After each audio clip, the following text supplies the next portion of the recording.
You are listening to The Vocal Technologist. Spoken tech for your ears. You know, if you blinked last week, you probably missed, 3 major releases? Yeah. At least. Oh, at least. Across cloud infrastructure, AI agents, and, core DevOps tooling. It's a real challenge just to sort what's actually impactful from all the updates. It is an absolute fire hose of information, but that's what we're here for, right? To give you the essential insights you need to stay ahead. Right. Today, we're really looking at these huge movements in the DevOps world, things like how internal platforms are maturing, some counterintuitive truths about system reliability, and this big shift with autonomous agents. Okay, let's unpack this. I think we have to start where all the money is right now, which is the platform landscape and that convergence with AI. Absolutely. And you can't talk about that without mentioning the big one, the multi-year strategic partnership between AWS and OpenAI. Which was just confirmed. Yeah. And that means, simply, OpenAI is now running its advanced AI workloads right on Amazon's infrastructure. But doesn't that just make the vendor lock-in argument even stronger?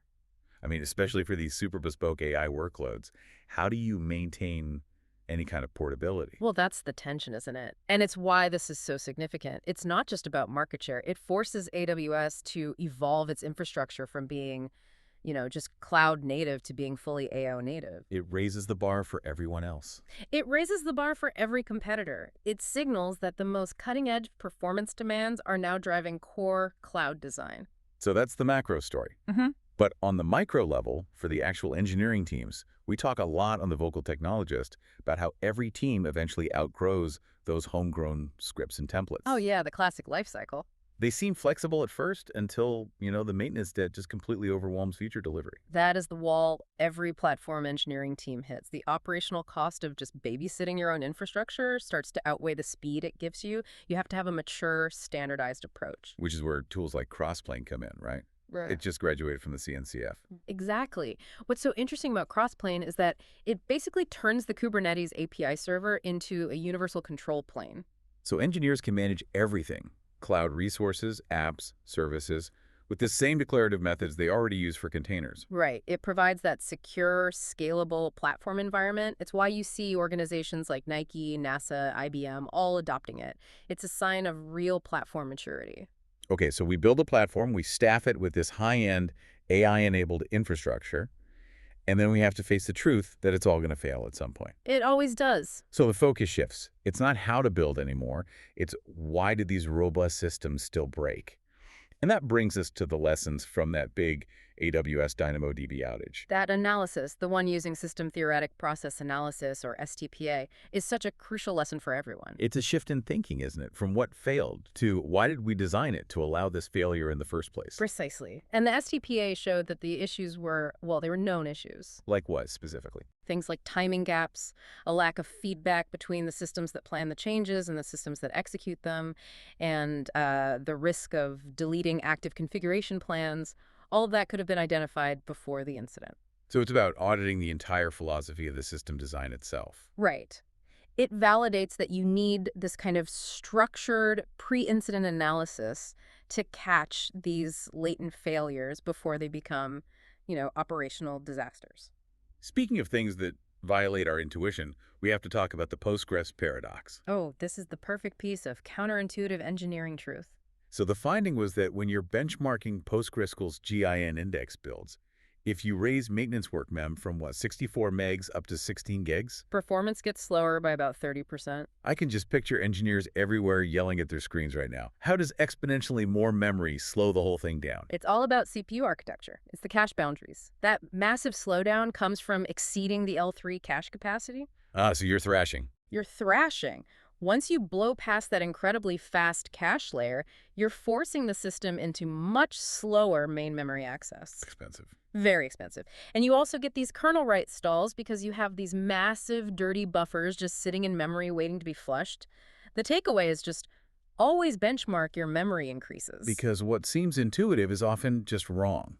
Exactly. Sometimes a smaller, more constrained setting is way faster because it keeps everything tight and local to the cache. That kind of detail is what separates a good engineer from a great one. And if we connect that kind of micro-optimization to the macro internet, we've got Cloudflare hunting down BGP zombies. which are much scarier than they sound. They sound pretty scary. They're essentially ghost routes, outdated path information that just refuses to die and hangs around in the internet's default free zone. Why do they stick around? Usually it's slow route processing or just buggy software. When a more specific prefix gets withdrawn, instead of the routers just accepting the new, broader route, they start path hunting. Searching for the best path. Right, and in that process, they can dredge up these old, ghostly, outdated routes. It causes all this unnecessary network instability. Okay, so we're exercising network ghosts and optimizing databases down to the L3 cache.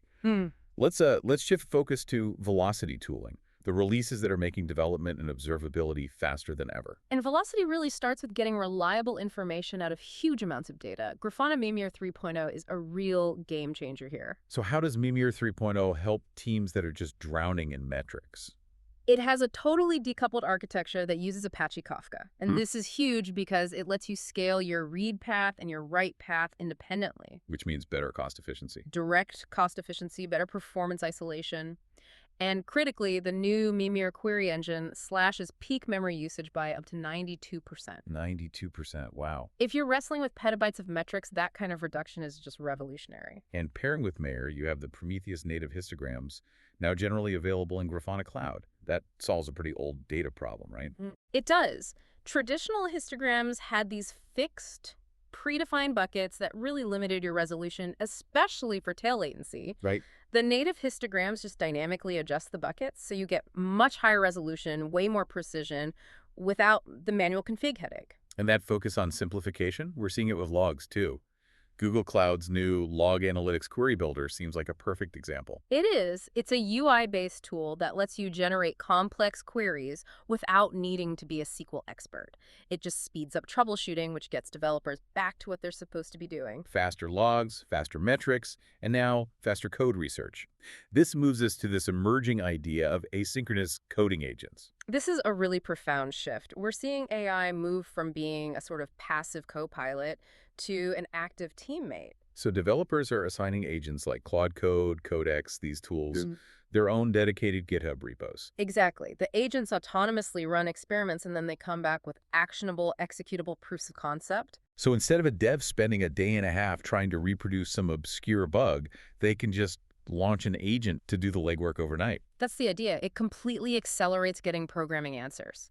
And we see this same principle optimizing the unit of work in traditional platform engineering too. Like with the Quip and Slack Canvas backend build pipeline. A perfect example, they used Bazel, rewrote some Python orchestration in Starlark, isolated dependencies, and took a 60-minute build time.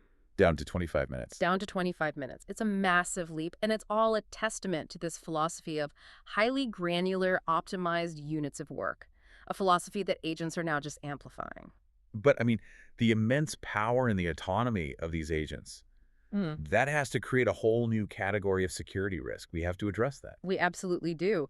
Agentic AI is trying to move cloud security from being passive and reactive to being proactive.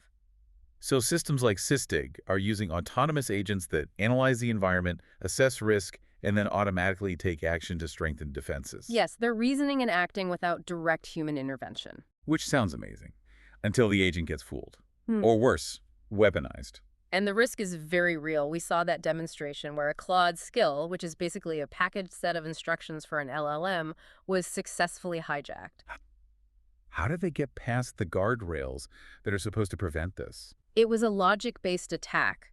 They embedded these malicious self-referential instructions inside a PDF document that looked totally benign. So the agent just ingested it. It ingested it, and the PDF had an invisible sentence that told the agent to output the very instructions it had just processed. So the attack basically used the AI's own logical processing against itself to bypass the platform's guardrails. That's chilling. It completely changes the threat landscape. It does. It means that human oversight is still the most critical control point.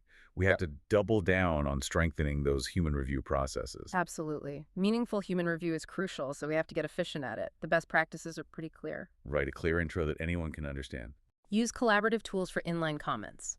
Critically, you have to limit the number of unresolved threads. And only hold meetings for the really contentious stuff that needs a live discussion. And maybe the most important thing, run postmortems on your review process itself. Apply that engineering discipline we use for code to how we communicate. Exactly. And we're seeing this focus on data hygiene everywhere. Amazon CloudWatch and AWS IAM are now enabling automated detection and masking for sensitive log data, building defenses right at the data access layer. We've covered a massive amount of ground, from the need for STPA analysis to anticipate failures to the huge efficiency gains from tools like Mimir 3.0 and this whole emerging world of autonomous code research. Yeah. The through line seems to be this intense focus on granular optimization, whether that's in your resource usage or just your workflow design. And that, I think, leads to a final provocative thought for you to take away. On one hand, we see demonstrations of building incredibly durable workflows with profound simplicity, like a message broker built with just 2 UNIX signals. SIG R1 and SIG R2. That's it.